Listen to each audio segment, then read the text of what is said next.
አሁን ይሄን ቀለል ያለ ቁርስ እየበላው ቲክቶክ ሳይ አዶናይ የማይሆን ነገር እያለ ምንድነው የምትለን? አዶናይ ምንድነው? እስቲ ስሙት።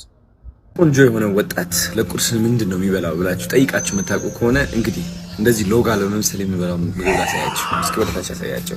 ተመልከቱት። ዋተርሜለን፣ ፓፓያ፣ ከዛ ደግሞ እዚህ ምን አለን? አጃልን ማለት ነው።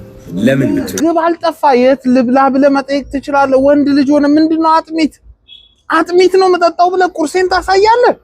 ወንድ ልጅ የሚበላው አሁን ላልከው ነብሮ ነው። የወንድ ልጅ ምግብ ነብሮ ነው። አጥሚት እየጠጣሽ መጠጣቱን ጠጣ ቤትን ዘግተህ፣ ግን ለህዝብ አጥሚት ነው መጠጣው ተብሎ አይነገርም። ነውር ነው። ለህዝቡስ ሞራል ማሰብ የለብንም እንዴ?